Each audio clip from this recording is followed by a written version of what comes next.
सब हम करने जा रहे हैं क्वेश्चन नंबर 25, ठीक है, CBSE 24 का, ठीक है ना। तो जरा क्वेश्चन को हम पढ़ते हैं। तो क्वेश्चन क्या बोल रहा है, an inductor, capacitor and a resistor are connected in series, ठीक है ना, with an AC source V equals to VM sine omega t, ठीक है ना। तो पहले डायग्राम ड्रॉ करना बहुत जरूरी है। तो सबसे पहले हम ड्रॉ करेंगे एक इंडक्टर। तो ये बना, मेरे पास एक इंडक्टर बन गया है ना। फिर बनेगा मेरे पास एक कैपेसिटर, कैपेसिटर बना देते हैं, है ना। और फिर हमारे पास एक बन गया है रजिस्टर, ठीक है ना। तो रजिस्टर बन गया। देखिए सारे के सारे हमने सीरीज में बना दिए हैं।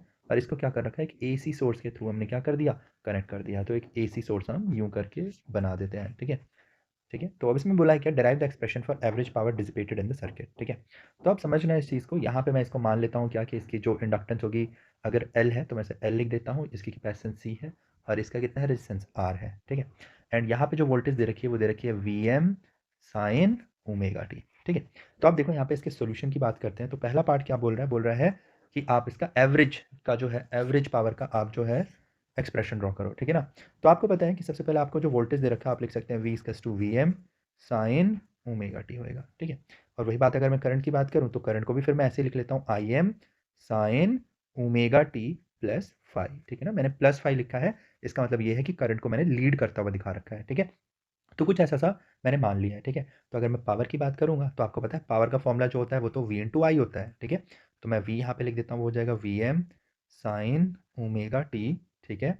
एंड देन मल्टीप्लाई में मुझे लिखना पड़ेगा किसको, मुझे लिखना पड़ेगा IM sign omega T plus five, ठीक है। तो ये बन गया मेरे पास। अब मुझे इसको क्या करना है, मल्टीप्लाई करना है। तो अगर इसे मल्टीप्लाई करूंगा तो VM IM देन हो जाएगा कितना, साइन ओमेगा टी, और फिर हो जाएगा मेरे पास कितना, sine omega T plus five. ये हो जाएगा मेरे पास पावर, ठीक है ना। और इस पावर को हम बोलेंगे कैसी पावर है, ये इंस्टेंटेनियस पावर है, ठीक है। तो ये मेरे पास हो गई किसी इंस्टेंट की पावर। पर इन्होंने क्या पूछी है हमसे, एवरेज पूछी है। तो हम लिखते हैं P एवरेज। तो जो एवरेज का फॉर्मूला होता है वो हम हमेशा ऐसे लिखते हैं, ठीक है, P dt अपॉन dt करके। तो हमने जो एवरेज निकालना है वो क्या है, पूरे एक साइकिल का निकालना है। तो हम जीरो से लेकर के टी तक लिखेंगे, इसको भी क्या लिखेंगे, जीरो से लेकर के टी तक लिखेंगे, ठीक है। एक काम करते हैं ना, ये तो हमने खैर मेन एक्सप्रेशन लिख दिया है, इसको हम बिल्कुल एक बॉक्स में बंद करके रखते हैं, ठीक है। ठीक है, क्योंकि इसी के ऊपर हमारा क्वेश्चन जो है वो चलना है। पर एक काम करते हैं, पहले ना इसको थोड़ा सा और सिंप्लीफाई करते हैं। तो अगर आप थोड़ी सी प्रॉपर्टी लगाएंगे ट्रिग्नोमेट्री की, तो आपको ना ये थोड़ा इसमें रिड्यूस होता हुआ दिख जाएगा कुछ इस टाइप से, जिसको मैं लिख सकता हूँ 2 sine omega t and then हो जाएगा कितना, sine omega T plus five करके, ठीक है। तो अब आप क्या लिख सकते हैं, आप इसको लिख सकते हैं VM IM अपॉन टू, और फिर यहाँ पे हमें कुछ, आपको पता है ना एक्सपेंड करने वाली प्रॉपर्टी होती है, जिसमें आप लिख सकते हो कॉस ऑफ, यहाँ पे कैसा होता है A माइनस बी, फिर लिखेंगे क्या, minus cos A plus b करके लिखेंगे। तो A माइनस बी लिखेंगे मतलब ओमेगा टी माइनस फाइव हो जाएगा। फिर हम लिखेंगे minus cos of omega T plus five आएगा इस तरीके से, ठीक है। तो आप देख सकते हैं इससे तो ये कैंसिल आउट हो जाएगा, है ना। और यहाँ पे दोनों ऐड हो जाएंगे, ठीक है। तो मैं लिख सकता हूँ VM IM upon to, and यहाँ पे मैं लिख सकता हूँ कॉस, यहाँ पे लिखूंगा माइनस फाइव, एंड देन यहाँ पे लिख दूंगा cos of two omega T plus five, ठीक है बच्चों। तो अब हम इसको और सॉल्व करते हैं। तो सॉल्व करेंगे तो ये कुछ हो जाएगा VM IM अपॉन टू, ये हो जाएगा मेरे पास cos five minus cos of two omega T plus five, and then bracket close. तो जो हमारा पी का एक्सप्रेशन है उसको थोड़ा सिंप्लीफाई करके लिख देता हूँ। तो पी का एक्सप्रेशन आ गया मेरे पास VM IM upon two cos five minus cos of two omega T plus five, इस तरीके से बन गया, ठीक है ना। तो ये तो इंस्टेंटेनियस हो गया, ठीक है। अब हमें एवरेज लिखना है। अभी हमने थोड़ी देर पहले फॉर्मूला देखा था उसका, तो बस अब इसमें वैल्यू पुट कर देंगे। तो हो जाएगा मेरे पास VM IM अपॉन टू, फिर यहाँ पे लिख जाएगा cos five minus cos of two omega T plus five bracket close upon, अब आप इसे क्या कर सकते हैं, यहाँ पे देखिए नीचे की ओर है जो अभी हमने थोड़ी देर पहले फॉर्मूला यहाँ पे लिखा था। आप देखिए यहाँ पे क्या लिखा है, जीरो से टी तक, ठीक है ना। तो यहाँ पे हम लिखेंगे dt लिखेंगे, एक टाइम पीरियड का लिखना है तो जीरो टू टी हो जाएगा, ठीक है। यहाँ पे भी कितना हो जाएगा, जीरो से लेकर के टी तक हो जाएगा, ठीक है बच्चों। तो अब हम क्या करने वाले हैं इसमें, कि हम बस अब इसको सॉल्व करेंगे। तो सबसे पहले हम क्या करेंगे, कांस्टेंट पार्ट को एक साइड ले लेते हैं। तो कांस्टेंट पार्ट को अगर हम एक साइड ले लें तो देखिए क्या हिसाब किताब बनता है इसमें, है ना। इसमें बनेगा मेरा कि VM IM अपॉन टू, ठीक है। इसको एक बार अगर मैं इंटीग्रेट कर दूंगा तो ये भी बन जाएगा कितना, t, कुछ हिस्सा बचेगा।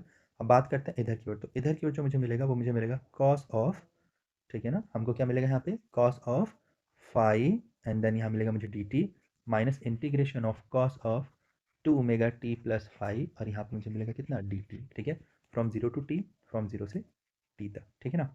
अब इसको हम क्या करेंगे और सॉल्व करेंगे, तो अगर मैं इसे और सॉल्व करूँगा तो देखो मुझे मिलेगा v M I am upon two into t, इसको इंटीग्रेट करूँगा, कॉस फाई मेरे पास कांस्टेंट है, यहाँ पे इसको इंटीग्रेट करूँगा d t from 0 to t, इसको देखूंगा तो यह हो जाएगा कॉस है, तो यहाँ पे किसने कन्वर्ट हो जाएगा, ये हो जाएगा साइन, एंड यहाँ पे हो जाएगा to mega T plus five, ठीक है।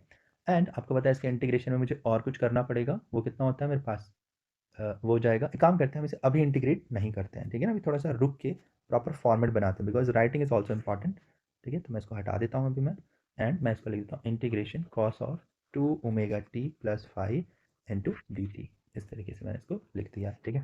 तो अब मैं इसको क्या करने जा रहा हूँ, मैं इसको अब इंटीग्रेट करूँगा, तो जब मैं इसको इंटीग्रेट करूँगा तो देखो क्या मिलेगा मेरे को, V M I am upon two T, और ये हो जाएगा मेरे पास कितना कॉस फाइव, यहाँ पे इसको इंटीग्रेट करूँगा टी को तो वो हो जाएगा 0 से टी तक चला जाएगा ये लिमिट में, एंड देन इसको इंटीग्रेट करूँगा तो आएगा sine, then two omega T plus five, and then यहाँ पे आ जाएगा मेरे पास अपॉन टू ओमेगा, ठीक है।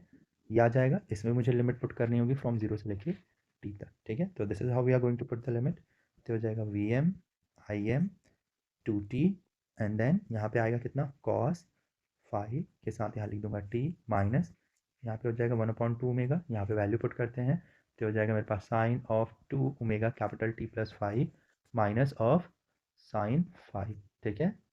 तो ये बन गया मेरे पास टर्म, देन मैं क्या करूँगा V M I am upon two T, and ये हो जाएगा कॉस फाइव, यहाँ पे हो जाएगा इन टू टी, और यहाँ पे अगर मैं लिमिट की बात करूँगा ना तो यहाँ पे मुझे मिलेगा sine of two omega T plus five. अब इसको मैं प्रॉपर्टी के हिसाब से सॉल्व करूँगा तो मुझे ये किस में कन्वर्ट होता हुआ मिलेगा, मुझे ये मिलेगा कॉस फाइव में कन्वर्ट होता हुआ, यहाँ पे मुझे एक फाइव मिलेगा, ठीक है। तो आप समझ सकते हैं इसे कैंसिल आउट हो जाएगा, ठीक है। तो इस टाइप से मैं इसे लिख देता हूँ, तो मेरे पास देखिए अल्टीमेटली क्या मुझे मिलेगा, I M V M upon two T into cos five into T, T से टी कैंसल्ड आउट, ठीक है। तो अब हम इसको लिखेंगे V M I am upon two into cos five, ठीक है।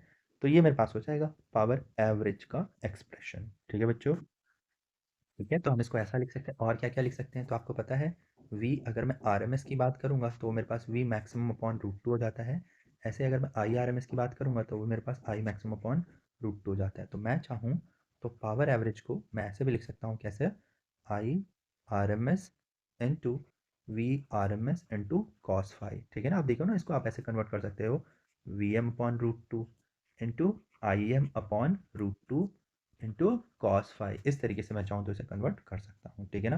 तो ये मेरे पास हो जाएगा एवरेज पावर का फॉर्मूला, ठीक है। और भी कन्वर्जन हो सकते हैं, जैसे कि आप समझो आप इसे लिख सकते हो V R M S is equals to I R M S into Z, तो आप इसे लिख सकते हो पी एवरेज को आप लिख सकते हो आई आर एम एस का square into Z into cos five, तो ये भी एक वैल्यू आप रिपोर्ट कर सकते हो, ठीक है। तो ये हो जाएगा मेरे पास, ठीक है, पावर का फॉर्मूला एवरेज का। अब बात करते हैं हमारा नेक्स्ट क्वेश्चन क्या था, तो देखो 3 मार्क्स के क्वेश्चन में ये जो होगा वो ये आपको देगा 2 नंबर, ठीक है। तो मैंने थोड़ा सा एक्सपेंड करके लिखा है, आपको इतना एक्सपेंड नहीं करना है, थोड़ा सा जल्दी जल्दी लिखना है, ठीक है ना। ओके, फिर लिखा गया नेक्स्ट है also obtain the expression for resonant frequency of the circuit. तो देखिए रेजोनेंस पे क्या होता है ना, ऐसे समझना, यहाँ पे लिखना होगा एट रेजोनेंस, एट रेजोनेंस आप क्या बोलते हो कि जो करंट होता है ना, करंट इज मैक्सिमम, ऐसा बोलते हैं हम। और इस केस में क्या हो जाता है, जो हमारे पास एक्सएल होता है ना, वो किसके इक्वल हो जाता है, एक्सी के। तो एक्सएल को मैं लिख सकता हूँ ओमेगा एल, और इसको क्या लिख सकता हूँ मैं, वन अपॉन ओमेगा सी। तो omega square is equal to कितना हो जाएगा बच्चे, one upon under root L C. तो ओमेगा की वैल्यू कितनी हो जाएगी, one upon under root L C हो जाएगी, ठीक है ना। तो मेरे पास हो जाएगी फ्रिक्वेंसी, ठीक है। आप इसे इसमें भी कन्वर्ट कर सकते हो ओमेगा अपॉन टू पाई में, that will be how much, one upon two pi, और यहाँ पे हो जाएगा ऐसे करके लिख सकता हूँ मल्टीप्लाई में one upon under root L C. तो आंसर ये हो जाएगा two pi under root L into C, ठीक है। तो ये आपको पूरा लिखना था, मैंने इसको एक्सपेंड करके समझाया है एक एक चीज़ को, पर आपको इतना नहीं लिखना है, ठीक है ना, क्योंकि टाइम कंस्ट्रेंट होता है, जैसे मैंने हर एक चीज़ समझाई है आपको नहीं करना है। थैंक यू बच्चों।